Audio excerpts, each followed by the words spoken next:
घुटने का।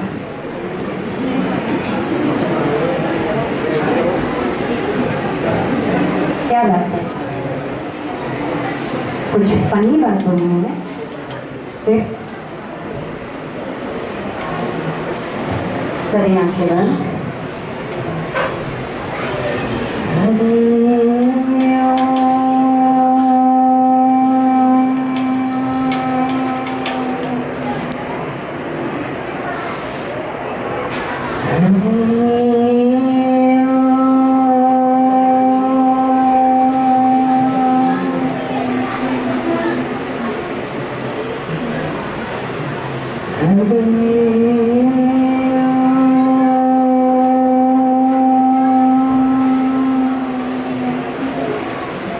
सभी दोनों हाथ जोड़ लेंगे।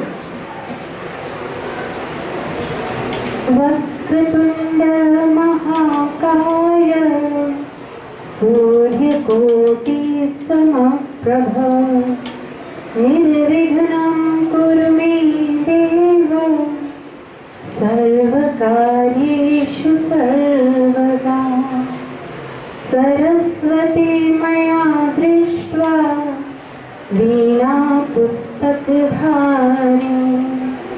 हंसवाहिनी समायुक्ता विद्यादानं कुर्वे नमः। गुरुर्ब्रह्मा गुरुर्विष्णु गुरुर्देवो महेश्वर गुरुर्साक्षात् परब्रह्म तस्मै श्री गुरवे नमः। तस्मै श्री गुरवे नमः। दोनों हाथ नीचे करेंगे।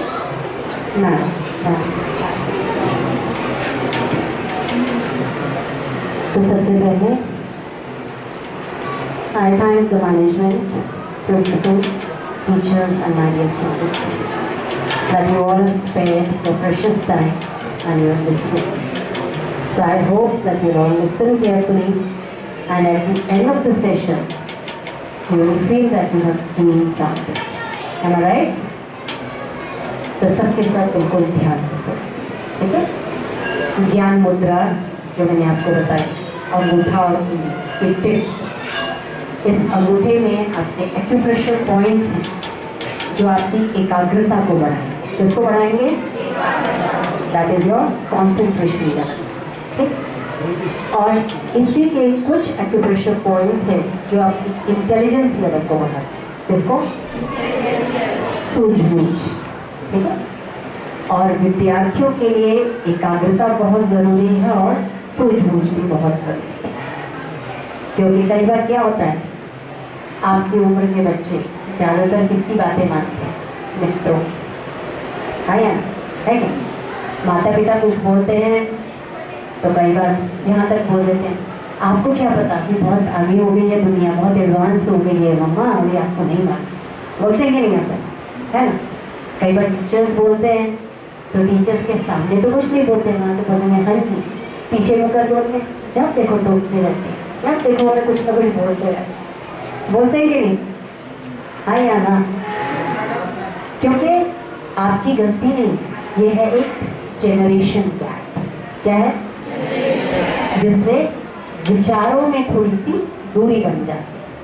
लेकिन जिस दिन आप लोग ये बात समझ लेंगे कि आपके जो माता पिता हैं और आपके जो शिक्षक हैं या आपके जो बड़े हैं वो कुछ भी कहते हैं तो मात्र और मात्र आपके हित के लिए, मात्र इसलिए कि वो चाहते हैं कि आप जीवन में सफल हों, क्योंकि वो चाहते हैं कि आप जीवन में उन्नति करें, आगे बढ़ें।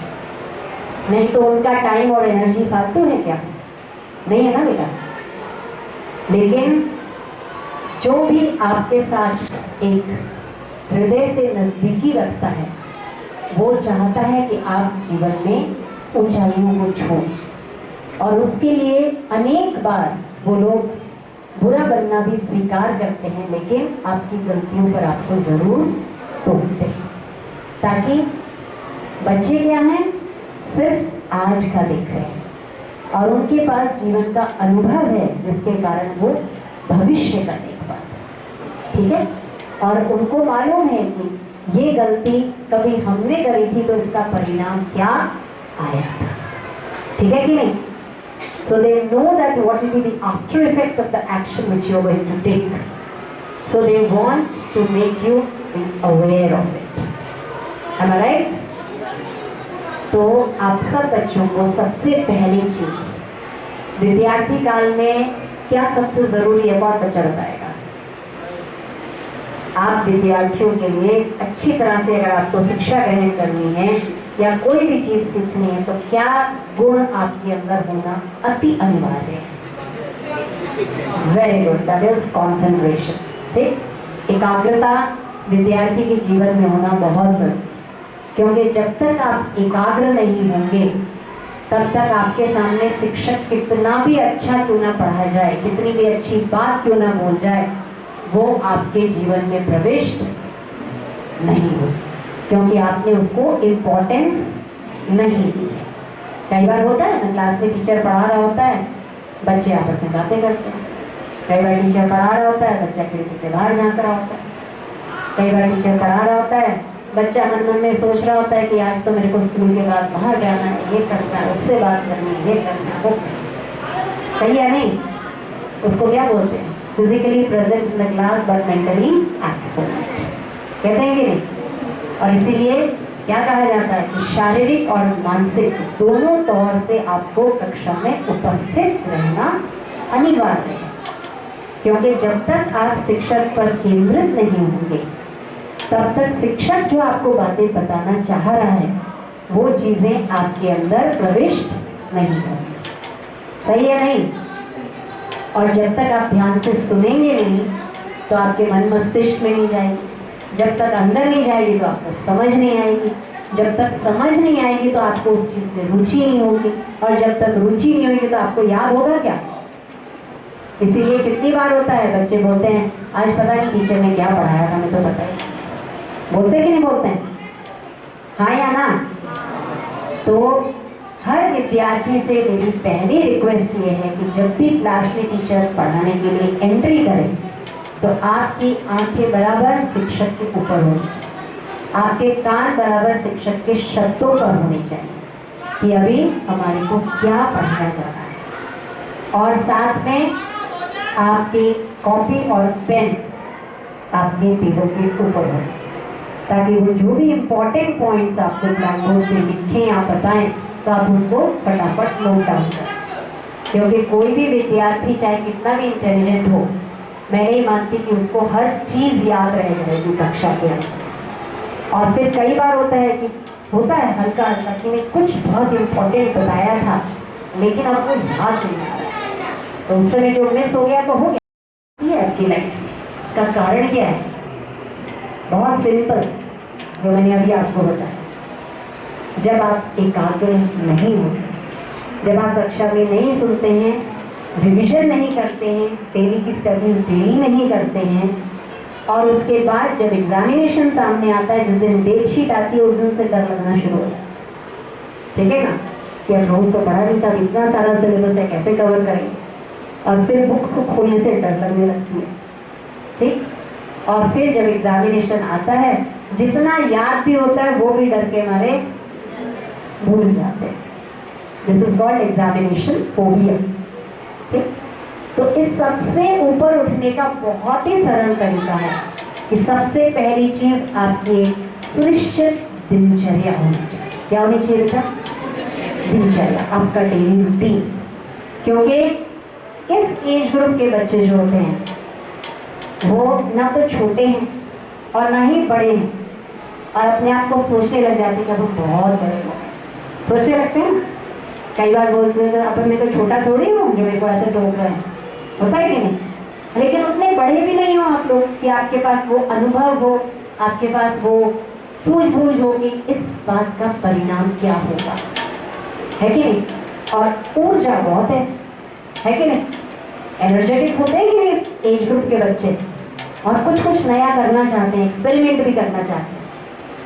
और इस सब में यदि आप अपने बड़ों का सहयोग लेते हैं अपने बड़ों का मार्गदर्शन लेते हैं, चाहे वो आपके माता पिता हैं, चाहे आपके घर परिवार के बड़े हों या आपके शिक्षकगण, तो जब आपकी शक्ति और उनका अनुभव मिलता है तो आप सच में जीवन में सफलताओं को छू पाते हैं। सही बात है।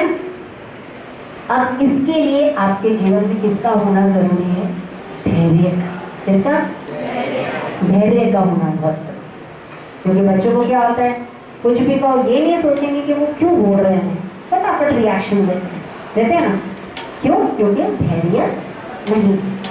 तो जब आप धीरे धीरे धैर्यवान बनेंगे, हर चीज को सुनने के बाद 2 मिनट के लिए रोक करके ये सोचेंगे कि इससे हमें फायदा क्या होगा, नुकसान क्या होगा, तो ऑटोमेटिकली आपका धैर्य बढ़ेगा, आपकी सहनशीलता बढ़ेगी, आपकी सूझबूझ बढ़ेगी और आप विचारवान बनेंगे कि नहीं।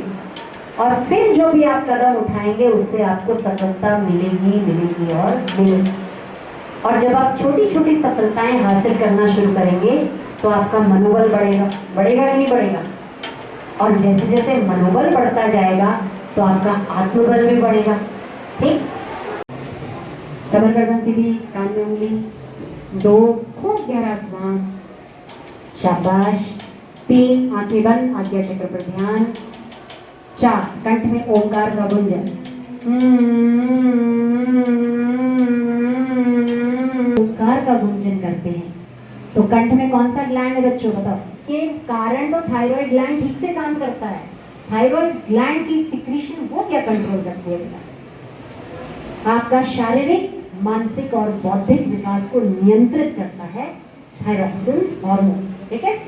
Thyroxine hormone regulates your physical, mental and intellectual growth. Right. तो आप बच्चों के लिए तीनों चीजें जरूरी है कि नहीं? आप बढ़ती उम्र में है ना, तो शारीरिक विकास होना जरूरी है कि नहीं? मानसिक संतुलन अच्छा होना चाहिए कि नहीं? बौद्धिक विकास चाहिए कि नहीं चाहिए? इसीलिए विद्यार्थियों के लिए सबसे जरूरी प्राणायाम।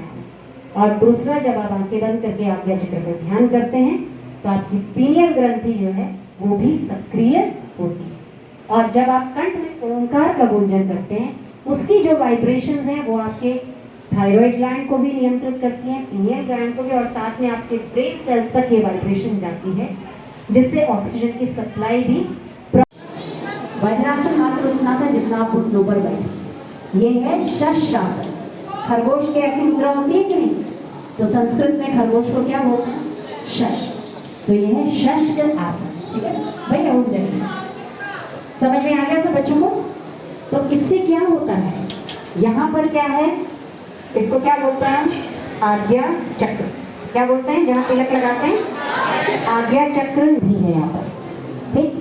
तो पीनियल ग्रंथि जितनी विकसित होगी उतनी आपकी सूझबूझ विकसित होगी, उतने आप विचारवान बनेंगे, उतने आप ज्ञानवान बनेंगे। तो आप सबको ज्ञानवान बनना है, विचारवान बनना है, सूझबूझ का धनी बनना है, बुद्धू रहना है। ठीक है ना? तो जिसको ये सब गुण जीवन में चाहिए तो उसको रोजाना सुबह उठते ही 2 से 5 मिनट तक शशकासन में रहना। ठीक।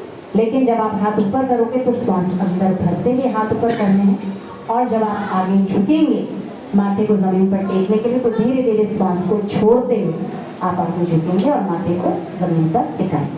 ठीक। अब जब आप श्वास अंदर भरेंगे तब आपको क्या क्या विचार करना है, ये बहुत इंपॉर्टेंट बात है, इसको आप नोट डाउन करना माइंड। ठीक। सबसे पहली चीज, जब आप अंदर श्वास भरें तो आपको ये सोचना है कि मैं अपने अंदर सकारात्मकता को स्थान दे रहा हूँ या दे रही हूँ। तो सकारात्मक विचारों को अंदर भरना है, that is called positive thoughts. Clear? दूसरी चीज, विद्यार्थी अगर बीमार रहे तो चलेगा काम? नहीं ना। तो अच्छा स्वास्थ्य चाहिए ना, चाहिए कि नहीं चाहिए? तो आप सबको ये विचार करना है दूसरा कि मैं अपने अंदर किसको भर रहा हूँ या भर रही हूँ? अच्छे स्वास्थ्य को। और तीसरी चीज, विद्यार्थी के जीवन में दृढ़ता का होना बहुत जरूरी, दैट इज कॉल्ड डिटर्मिनेशन। ठीक। तो जब आप अंदर श्वास भरेंगे तो 3 चीजें आपको अपने अंदर लेकर के जानी है। First is positivity, second is good health and third is determination. Fine? समझ में आ गया बच्चों? पहली चीज अंदर श्वास भरते हुए कि मैं अपने अंदर सकारात्मक विचारों को भर रहा हूँ या भर। दूसरा, अच्छे स्वास्थ्य को अंदर लेकर के जा रहा हूँ। और तीसरा, दृढ़ निश्चय को लेकर के जा रहा हूँ। जिस विद्यार्थी के जीवन में ये 3 चीजें आ जाएंगी वो कभी असफल हो सकता है नहीं। और जब आप श्वास बाहर छोड़ेंगे उस समय भी आपको 3 चीजों को अपने अंदर से बाहर निकालना है। आपको श्वास बाहर छोड़ते छोड़ते विचार करना है कि मेरे अंदर से नेगेटिविटी बाहर जा रही है। ठीक है, जो 2 स्टूडेंट्स यहाँ बीच में बैठे हो, बेटा आप लोग भी तरह आइए, क्योंकि कभी आप पीछे होते हैं, कभी आप आगे होते हैं। ठीक है, तो जब आप बाहर सांस छोड़ेंगे तो आपको क्या सोचना है कि मैं अपने अंदर से नेगेटिविटी को बाहर फेंक रही हूँ, दैट इज नकारात्मक विचार। ठीक, दूसरी चीज, जो भी मेरे अंदर बीमारियां वो सब मेरे अंदर से बाहर जा रही है। और तीसरी चीज कि मेरे मन की चंचलता बाहर निकल रही है। ठीक है ना? So you are throwing out negativity, you are throwing out your diseases and you are throwing out flickering of the mind. ठीक, मन की चंचलता। तो अब जो भी विद्यार्थी इन 3 चीजों से मुक्त हो जाएगा और वो 3 चीजों को ग्रहण कर लेगा तो उसका सफल होना निश्चित है।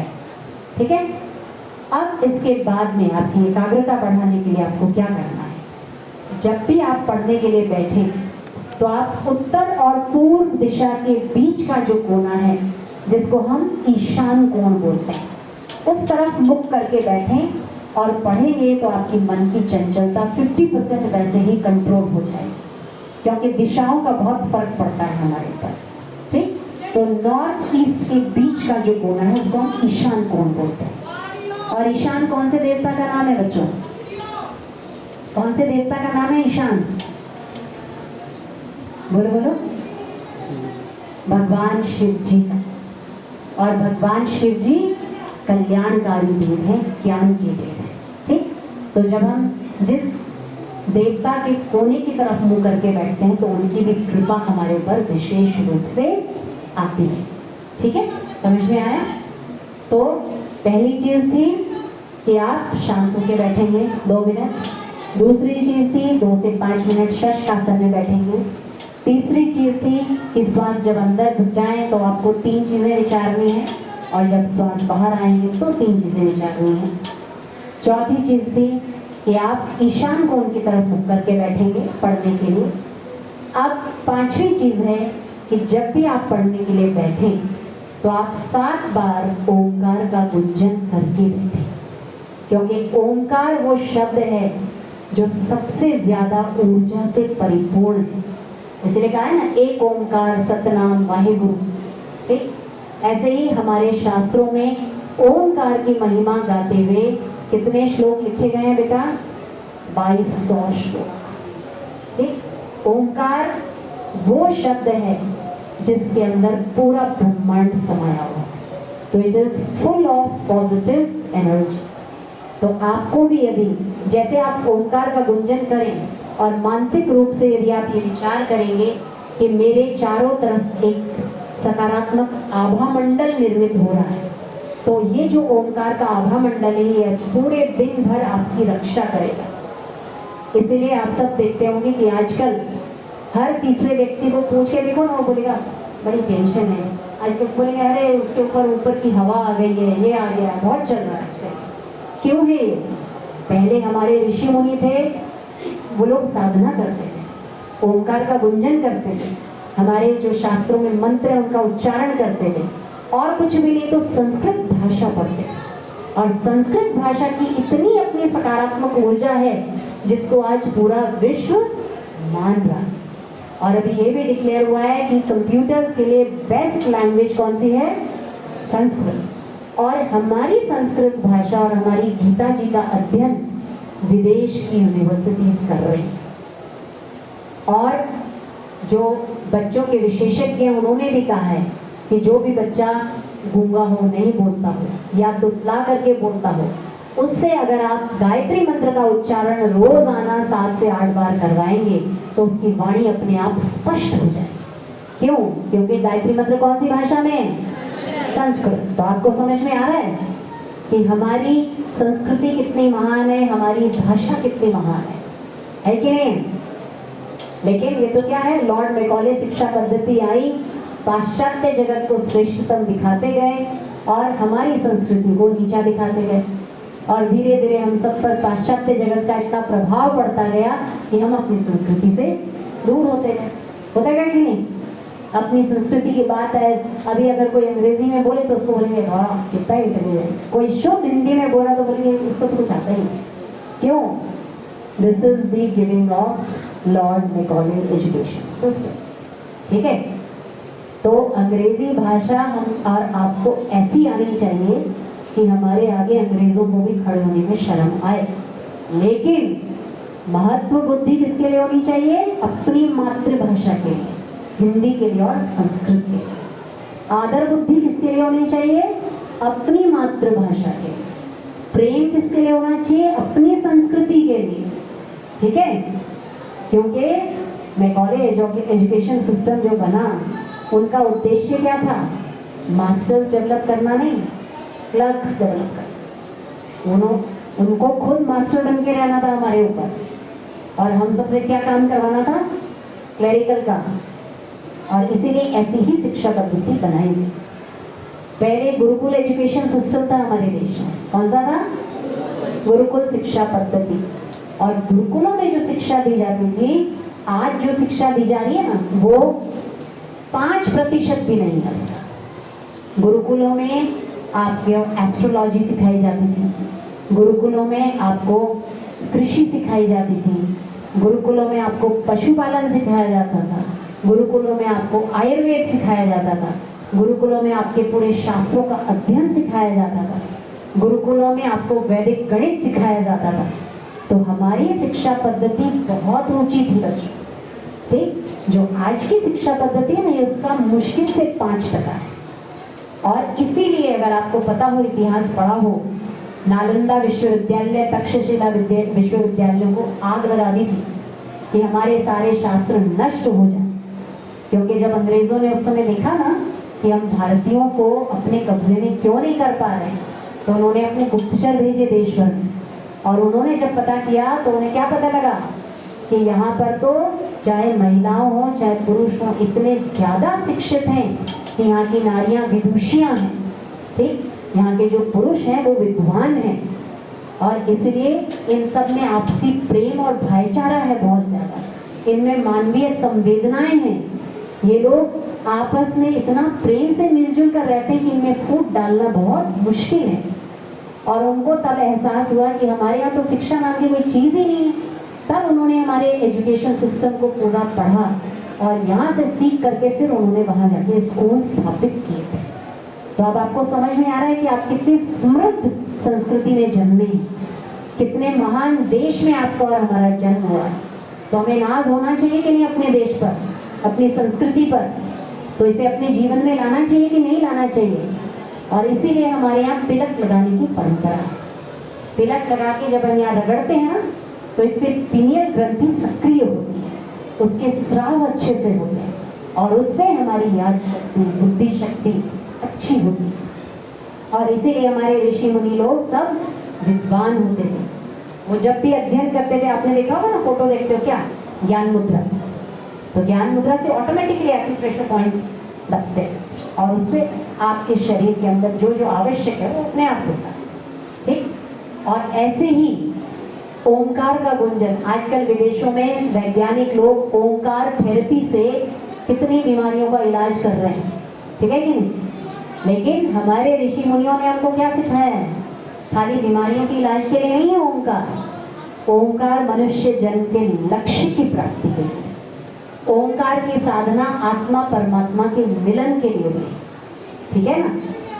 अब आप सब लोग से एक मेरा सिंपल क्वेश्चन, आपकी किताब होती है, आप क्या बोलते हो? मेरी किताब, ऐसा बोलते हो ना? आपका पेन कोई ले लो, क्या बोलते हो? मेरा पेन दे, है कि नहीं? जब आपको कहते हैं कि बेटा ये पेन उठाना, तो आप बोलते हो हाँ मैं अपने हाथ से उठा के दे रहा हूँ। ठीक है कि नहीं? कभी आप बोलते हो मैं हाथ, बोला? मैं आँख, नहीं ना? मैं पैर, बोला कभी? नहीं ना? इसका मतलब मैं कुछ और है और मेरा कुछ और। हाँ या ना? बहुत सिंपल एग्जाम्पल, कार के अंदर ड्राइवर बैठा है, कार जा रहा है। हाँ, आप सब बच्चे आसमान में हवाई जहाज देखते हो? पायलट दिखता है क्या? नहीं ना, दिखता है कि हवाई जहाज जा रहा है। ठीक ऐसे ही जैसे वो विमान दिखता है, ऐसे ही आपका शरीर है। और इस शरीर के अंदर जैसे विमान के अंदर पायलट है, ऐसे आपके शरीर के अंदर आत्मा है जो आपकी हर क्रिया को नियंत्रित कर रही है। और श्रीमद् भगवद गीता में कृष्ण भगवान ने यही कहा है कि ममैवांशो जीव लोके जीव भूता सनातन। ठीक, कि तुम जितने भी हो मेरा ही अंशज हो, मेरे ही वंश के हो। इसलिए आपको और हमें इस लौकिक शिक्षा को तो सीखना है, लेकिन लौकिक शिक्षा के साथ हमारे जीवन में आध्यात्मिक शिक्षा भी होनी चाहिए। ठीक, और आध्यात्मिक शिक्षा के दो भाग हैं। पहला है यौगिक शिक्षा, दूसरा है ब्रह्म विद्या। ठीक, योग विद्या और ब्रह्म विद्या। तो लौकिक शिक्षा वो है जो आप लोग सीख रहे हैं, सब्जेक्ट नॉलेज। फिर यौगिक शिक्षा क्या है? योग विद्या, आसन, प्राणायाम, मुद्राएं। और ब्रह्म विद्या क्या है? जो मैंने अभी आपको समझाया कि आपका सच्चा स्वरूप क्या है, इसको जानना ये है ब्रह्म विद्या। ठीक, तो अब आप सब बच्चों को एक मैं भ्रामरी प्राणायाम सिखा देती हूँ जो विद्यार्थियों के लिए बहुत जरूरी है, और उसके बाद हम समापन की तरफ चलेंगे क्योंकि समय कम है। ठीक है, चलिए, आप सब में से कितनों को आता है बेटा भ्रामरी प्राणायाम? आता है किसी को? नहीं आता है? ठीक है। कोरोना के समय में वैसे सारी दुनिया को बड़े प्राणायाम आ गए, इसका महत्व समझ में भी आ गया, और विदेश वालों को भी समझ में आ गया कि सनातन संस्कृति सच में महान है। क्योंकि प्राण बचाने के लिए शरण को हमारी संस्कृति की लेनी पड़ी कि नहीं लेनी पड़ी? तुलसी माँ की शरण में आए तो बचे ना कितने लोग। औषधियाँ निर्मित की तो उसमें बेस गंगा जल डाला ताकि औषधियाँ लंबे समय तक टिकें। क्योंकि बाकी दुनिया क्या, किसी भी बड़ी से बड़ी नदी का पानी ले लो, उसमें 3-4 महीने में कीड़े पड़ जाते हैं, लेकिन गंगा जल आप वर्षों तक रखो कभी कीड़े नहीं पड़ते। तो कुछ तो विशेष है। ऐसे थोड़ी हमारे ऋषि मुनियों ने कहा गंगा माँ, गौ माँ, तुलसी माँ, गीता माँ, ऐसे ही नहीं कहा। ठीक है, तो गीता जी हमें मोक्ष का मार्ग सिखाती है। गंगा जी का जल इतना पवित्र जो कभी भी नष्ट नहीं होता, पाप ताप हरने वाला है। तुलसी माँ कोरोना काल में सिद्ध हो गया, सब ने उसकी शरण ली। और आयुर्वेद तो कहता ही है कि 98% बीमारियों का इलाज तुलसी से हो सकता है। ठीक है, और गौ माता है देसी गाय, जो आजकल की जर्सी गाय वो नहीं, वो किसका मिश्रण है? सुअर का और गाय। इसलिए कहा जाता है कि भैंस का दूध पीना अच्छा, लेकिन जर्सी गाय का दूध तो कभी भी नहीं पीना चाहिए, क्योंकि उसमें सुअर के शुक्राणु हैं। तो सुअर कैसा होता है फिर समझ लो। ठीक है, वो दूध पीना तो बहुत घातक है। गाय का दूध देसी गाय का मिले तो पीजिए, नहीं तो भैंस का भी चले, लेकिन जर्सी गाय का तो कभी नहीं। और देसी गाय में क्या विशेषता है बताओ बच्चों, जल्दी कोई भी फटाफट। हाँ जी, हाँ आगे आके बताओ कोई भी, बोलो। अरे इतना तो पता होना चाहिए। हाँ वो तो ठीक है, उससे आगे 33 करोड़ देवी देवताओं का वास है गौ माता में, बात सही। उसके अतिरिक्त गाय की रीढ़ की हड्डी के साथ साथ सूर्य केतु नाड़ी होती है जो सूर्य किरणों को अवशोषित करती है, इसीलिए गाय का दूध पीला होता है, इसीलिए गाय के घी में पीलापन होता है, इसीलिए गाय की छाछ में पीलापन होता है। और गाय का जो बच्चा होता है जब वो पैदा होता है, एक बार वो अपनी गाय माता का दूध पीता है तो वो तुरंत दौड़ने लग जाता है, उछलने लग जाता है। ठीक है ना, जबकि भैंस का बच्चा हो तो उसको तो कितने दिन लगते हैं चलने में भी। तो पता चला कि कितनी ऊर्जा है, सकारात्मक ऊर्जा गौ माता के अंदर। तो वरना किसी भी पशु का बच्चा जो है वो 1-2 दिन में नहीं चलता फिरता है, लगते हैं उसको 7-8-10 दिन में। तो गाय माता का जो भी बच्चे दूध पीते हैं वो आलसी नहीं होते हैं। ठीक है ना, भैंस का बच्चा कैसा होता है? आलसी की जैसे पड़ा। ठीक, तो इसीलिए कहते हैं देसी गाय का दूध पीना चाहिए। वो आपको ऊर्जावान बनाएगा, सतर्क बनाएगा, बुद्धिमान बनाएगा, जागरूक बनाएगा। और जब कोरोना फैला ना विश्व में, तो ब्रिटेन में जब हजारों की संख्या में रोज लोग मरने लगे, तो लोग परेशान हो गए ढूंढ ढूंढ के कि कैसे बचाएं लोगों को। फिर उन्होंने हमारे शास्त्रों को खोला और उसमें उन्होंने पढ़ा कि अगर देसी गाय के गोबर के जो कंडे हैं उसको जलाकर उसकी राख को कपड़ छान करके और पीने के पानी के बर्तन में उस राख को 2 चम्मच डाल के 4-5 घंटे रख दें, तो उस पानी का ऑक्सीजन लेवल 5000 गुना तक बढ़ जाता है। और फिर वहाँ के लोगों ने प्रयोग किया और उसके बाद वहाँ पर कोरोना पर रोकथाम लगी। तो आपको समझ में आ गया हमारी संस्कृति कितनी महान है। और इसीलिए आजकल विदेशों से स्टैंप लग लग के आ रहा है वापस, ओंकार थेरेपी, सन थेरेपी, लाफिंग क्लब्स, ये सब हमारा अपना है। सूर्य किरणों का प्रयोग अपने ऋषि मुनियों ने बताया कि नहीं। रोजाना अगर आप सामने की तरफ नाभि पर सूर्य किरणों को 5 से 7 मिनट लें तो आप बीमार नहीं पड़ेंगे, और पीठ पर 10 से 12 मिनट।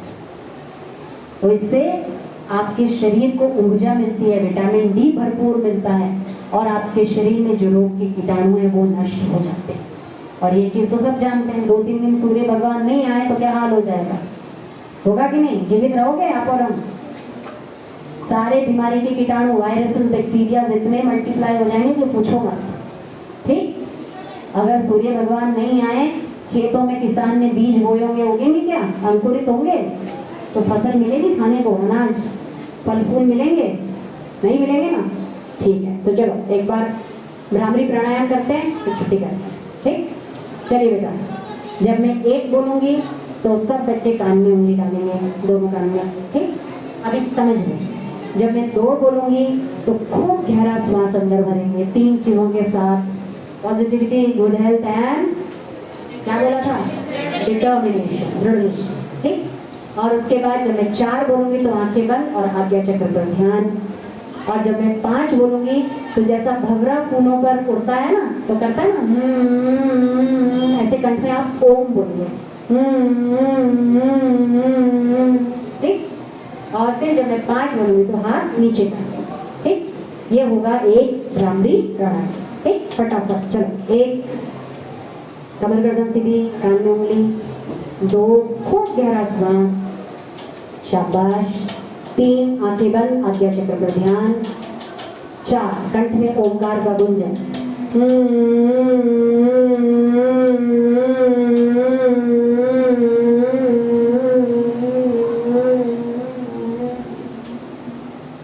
5 हाथ नीचे।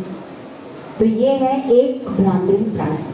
ठीक, इसका लाभ और ये कैसे आपको फायदा करेगा, वो क्या है कि जब आप कंठ में ओंकार का गुंजन करते हैं तो कंठ में कौन सा ग्लैंड है बच्चों, बताओ कौन सा, जल्दी, थायराइड ग्लैंड। ठीक, और थायराइड ग्लैंड कौन सा हार्मोन सीक्रेट करता है, थायरॉक्सिन। और थायरॉक्सिन आपके बॉडी में क्या कंट्रोल करता है, जल्दी बोलो फटाफट, टाइम कम है। आयोडीन के कारण तो थायराइड ग्लैंड ठीक से काम करता है। थायराइड ग्लैंड की सिक्रीशन वो क्या कंट्रोल करती है बेटा, आपका शारीरिक, मानसिक और बौद्धिक विकास को नियंत्रित करता है थायरॉक्सिन हार्मोन। ठीक है, thyroxine hormone regulates your physical, mental and intellectual growth. Right, तो आप बच्चों के लिए तीनों चीजें जरूरी है कि नहीं। आप बढ़ती उम्र में है ना, तो शारीरिक विकास होना जरूरी है कि नहीं, मानसिक संतुलन अच्छा होना चाहिए कि नहीं, बौद्धिक विकास चाहिए कि नहीं चाहिए। इसीलिए विद्यार्थियों के लिए सबसे जरूरी प्राणायाम। और दूसरा, जब आप आंखें बंद करके आज्ञा चक्र पर ध्यान करते हैं तो आपकी पीनियल ग्रंथि जो है वो भी सक्रिय होती है। और जब आप कंठ में ओंकार का गुंजन करते हैं, उसकी जो वाइब्रेशंस हैं वो आपके थायराइड ग्लैंड को भी नियंत्रित करती हैं, पीनियल ग्लैंड को भी, और साथ में आपके ब्रेन सेल्स तक ये वाइब्रेशन जाती है, जिससे ऑक्सीजन की सप्लाई भी प्रॉपर अमाउंट में होती है, और इससे आपकी निर्णय शक्ति अच्छी होगी। तो जिस बच्चे की निर्णय शक्ति अच्छी होगी तो वो अच्छे निर्णय लेगा, तो उसके कर्म अच्छे होंगे, कर्म अच्छे होंगे तो जीवन में सफलता मिलेगी, सफलता मिलेगी तो आत्मबल, मनोबल बढ़ेगा। हाँ या ना। फिर उस बच्चे को हर कोई प्रेम करेगा कि नहीं, चाहे माता पिता हो, चाहे शिक्षक हो, चाहे आपको मित्रगण हो। सही बात है ना? ठीक है बेटा, धन्यवाद। कितनी बातें आप लोग याद रखना जीवन में, तो जीवन उन्नति की तरफ जरूर जाएगा। ठीक है, थैंक यू सो मच। अच्छी बात आपको बताई है। जैसा मैंने पहले कहा था, संस्कार विहीन शिक्षा, अगर संस्कार नहीं है तो शिक्षा का कोई महत्व नहीं है। तो शिक्षा के साथ संस्कार होना बहुत जरूरी होता है। और आज की जो शिक्षा है, जो मैंने जिस तरह बताया है कि शिक्षा जो है वो सिर्फ हमको जॉब ओरिएंटेड हो गई है कि जॉब मिल जाए हमारी शिक्षा पूरी हो गई, लेकिन उससे हमने हमारी जो लाइफ है वो कम कर ली है। लेकिन जो गुरुकुल पद्धति थी वहाँ आदमी की आयु बढ़ती थी, क्योंकि आदमी योगाभ्यास और शारीरिक श्रम किया करता था। तो इसलिए मैम की जो बात बताई गई है उनको आप फॉलो करें। ब्राह्मणी जो मैंने आपको आसन बताया है, ये आपकी प्राणायाम जो मैंने बताया आपको, वो आपकी एकाग्रता को बढ़ाएगा। और विदाउट एकाग्रता, बिना आप जब कंसंट्रेट नहीं करते हैं किसी चीज़ पे, तो सीख भी नहीं पाएंगे। बहुत अच्छी बातें बताई गई हैं कि जब शिक्षक क्लास में प्रवेश कर रहा है, आप उसकी तरफ देखिए। आप क्या दूसरे कामों में ध्यान लगाते हैं, शिक्षक की तरफ देखते नहीं हैं। उससे क्या होता है कि आप लोग प्रॉपर एजुकेशन नहीं ले पा रहे हैं। तो बहुत बहुत धन्यवाद, आपने जो बच्चों को ज्ञान दिया है, बच्चों को जो शिक्षा दी है, उसके लिए बहुत बहुत धन्यवाद मैम। और भविष्य में हम आपको बुलाएंगे इस तरह की बच्चों को शिक्षा देने के लिए। आज की शिक्षा जो है बच्चों को सिर्फ अध्यात्म वर्ग नहीं बताती है, सिर्फ बच्चों को शिक्षा ही मिल रही है, बुकिश नॉलेज। हाँ, बस रोजगार उन्मुखी कि रोजगार मिल जाए, बच्चा चाहे बिगड़ रहा हो, बच्चा चाहे सुधर रहा हो। लेकिन शिक्षा मैंने बताया, संस्कार विहीन अगर शिक्षा है तो वो शिक्षा किसी काम की नहीं है व्यक्ति के जीवन में। ठीक है बेटा, एक बार जोर से ताली बजाइए।